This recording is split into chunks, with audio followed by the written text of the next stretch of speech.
तो आज का हमारा टॉपिक है bond order and resonance structure. अगर हम इसमें पहले बात करें बॉन्ड ऑर्डर की, ये तो सिंपल सा होता है। जैसे देखो, हाइड्रोजन और हाइड्रोजन के बीच में अगर हमारे हाइड्रोजन का मॉलिक्यूल लें तो इनके बीच में सिंगल बॉन्ड क्रिएट होता है।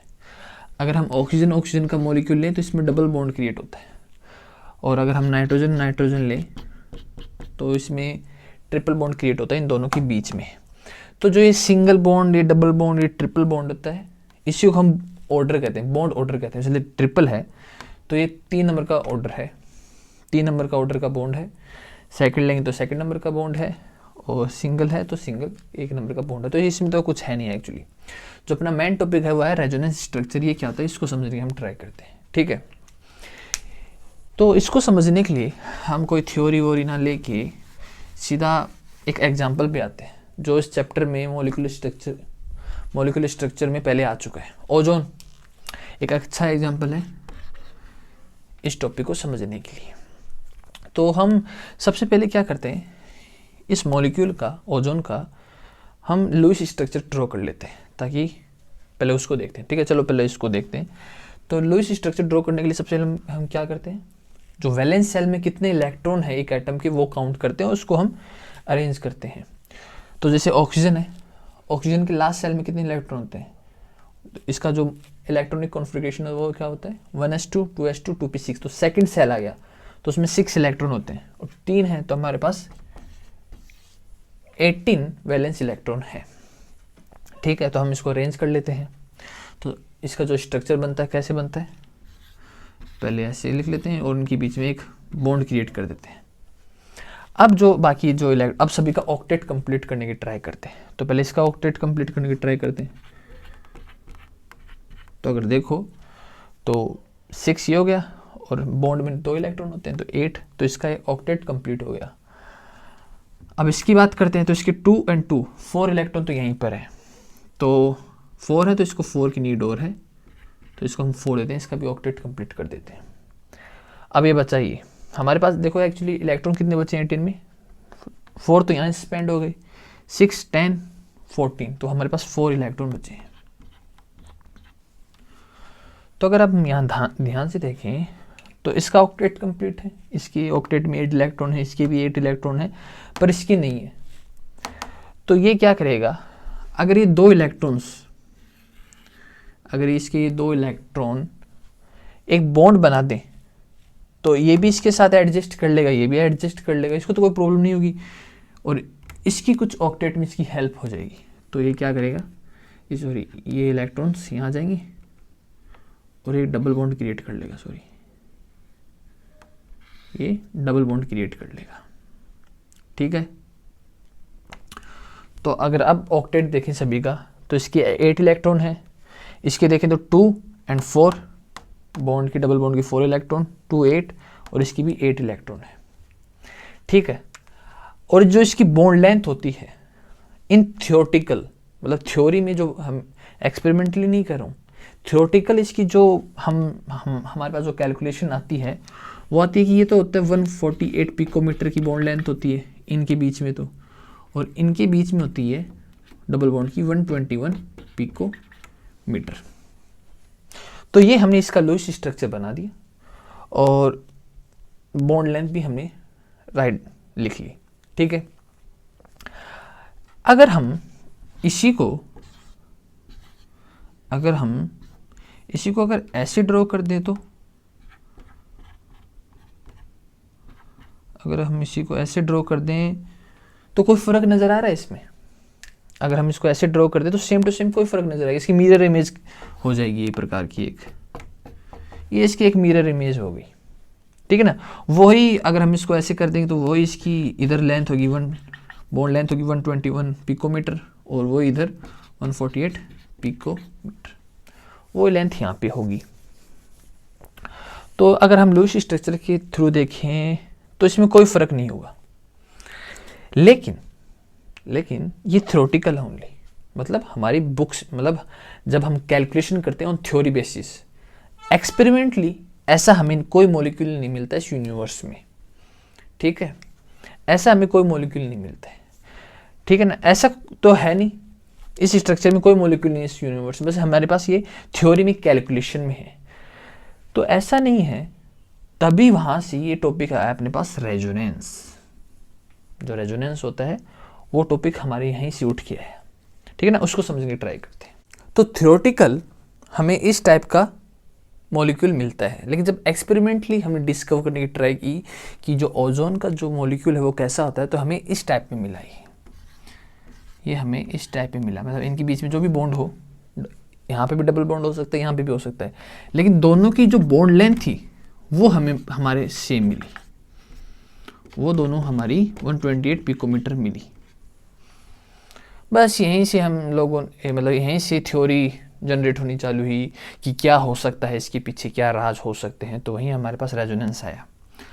अब देखो, अगर आप इस मॉलिक्यूल को ध्यान से देखो, तीनों सेम है, ये दोनों भी सेम है, और ये भी इन्हीं का भाई है, मतलब तीनों सेम सेम अपनी कहानी है। अब देखो एक तरफ तो डबल बॉन्ड क्रिएट कर रहे हैं अपने को ऑक्टेट कंप्लीट करने के लिए, और एक तरफ सिंगल बॉन्ड क्रिएट कर रहे हैं, पर ये डिसाइड कैसे होगा कि इधर डबल बॉन्ड बनेगा या इधर डबल बॉन्ड बनेगा, इधर बनेगा या इधर बनेगा, ये कैसे डिसाइड हो, है ना, ये कैसे डिसाइड हो? क्योंकि देखो इसमें डबल बॉन्ड में क्या होता है, अगर डबल बॉन्ड होगा और इधर सिंगल बॉन्ड है, तो सिंगल बॉन्ड को तोड़ने के लिए हमें कम एनर्जी की रिक्वायरमेंट होगी, और डबल बॉन्ड होगा वो उतना ही मजबूत होगा, है ना। अगर ये डबल बॉन्ड होगा तो इसको तोड़ने के लिए हमें उतनी ज़्यादा एनर्जी की रिक्वायरमेंट होगी, और सिंगल बॉन्ड को तोड़ने के लिए हमें कम एनर्जी की रिक्वायरमेंट होगी। और आपको बताया है कि हर एटम यही चाहता है कि मैं स्टेबल रहूँ, मुझे और उसको कोई लेना देना नहीं है, सभी स्टेबल होने की ट्राई करते हैं। तो ये ऑक्सीजन कॉम्प्रोमाइज़ क्यों करेगा,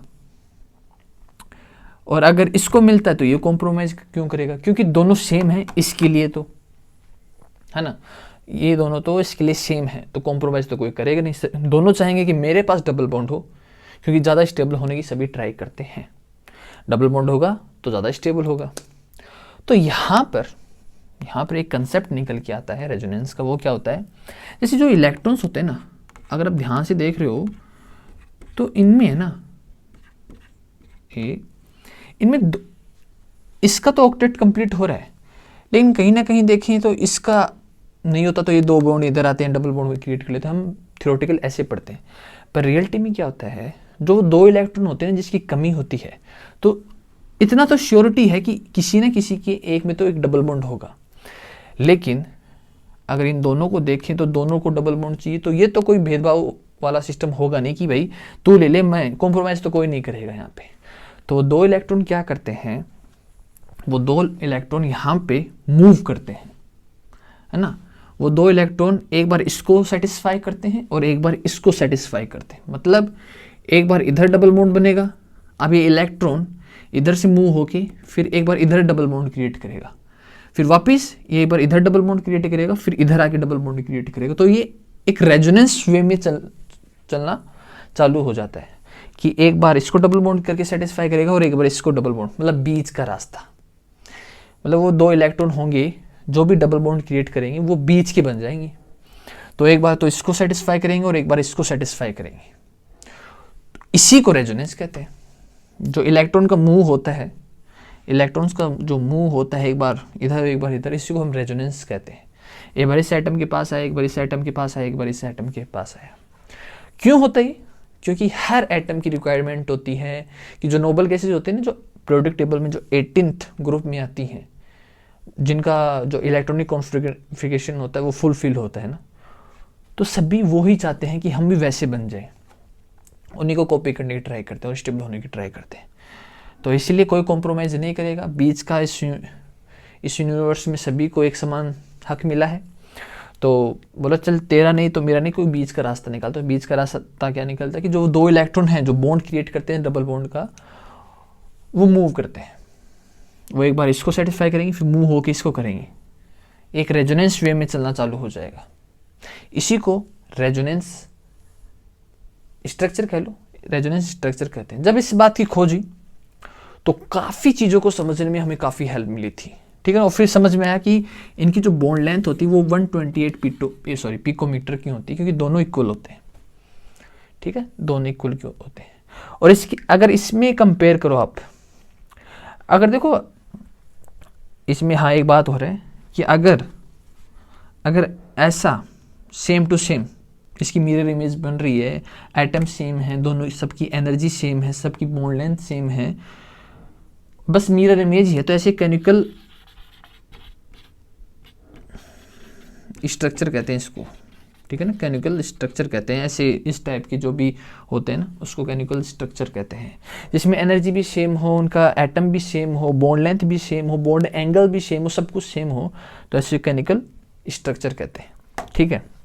और इस स्ट्रक्चर में दिक्कत क्या थी कि इसमें एनर्जी है, जो देखो हर एटम की क्या होती है, अगर हर एटम में अगर न्यूक्लियस के अराउंड जो इलेक्ट्रॉन रिवॉल्व करते हैं, अगर वो लोअर एनर्जी में होंगे, अगर वो कम एनर्जी में होंगे, उस मतलब मान लो कि ये न्यूक्लियस है, इसके अराउंड इलेक्ट्रॉन रिवॉल्व करते हैं, तो ये ऑर्बिट जो होते हैं, जो सेल होते हैं, लोअर से लोअर में करेंगे ना, उतना ही ये स्टेबल होगा, उतना ही ये कम इन्फ्लुएंस होगा कि ठीक है अपने पास एनर्जी भी कम है, इलेक्ट्रॉन तो चलो ठीक है, और से कोई लेना देना नहीं है। तो इसमें क्या है, इसमें ना ये हायर एनर्जी में होता है, इस स्ट्रक्चर में हायर एनर्जी में होगा, और इसमें ये स्ट्रक्चर लोअर एनर्जी में है, ठीक है ना। ये रेजोनेंस में लोअर एनर्जी ऑर्बिटल का में होता है, जिसके कारण ये मोर स्टेबल होता है। जितना जिसके इलेक्ट्रॉन जितने लोअर एनर्जी में ऑर्बिटल में होंगे ना, वो इतना स्टेबल होगा, तो इसके कंपैरिजन में मोर स्टेबल भी होगा, इसके कंपैरिजन में, इस स्ट्रक्चर के कंपैरिजन में। एक्चुअली ऐसे कोई फॉर्म के इस मॉलिक्यूलर स्ट्रक्चर के तो कोई एटम है भी नहीं, ऐसा कोई मॉलिक्यूल है भी नहीं इन रियल वर्ल्ड, यूनिवर्स में ऐसा मिलता है हमें, जो मोर स्टेबल भी है, एक्सपेरिमेंटली भी है, और हमें समझ में भी आता है कि इसमें हो क्या रहा है, इलेक्ट्रॉन का आदान प्रदान हो रहा है, और इसी को हम रेजोनेंस स्ट्रक्चर कहते हैं, ठीक है ना। ये मोर स्टेबल भी, एनर्जी भी कम लगती है इसकी, एनर्जी भी, इलेक्ट्रॉन भी लोअर एनर्जी में रहते हैं। तो आई थिंक आपको समझ में आ गया होगा कि bond order and resonance structure क्या होते हैं, और कैसे रेजोनेंस स्ट्रक्चर कहाँ से आया, कैसे वर्क करता है ये, तो आई थिंक आपको समझ में आ गया होगा। ओके,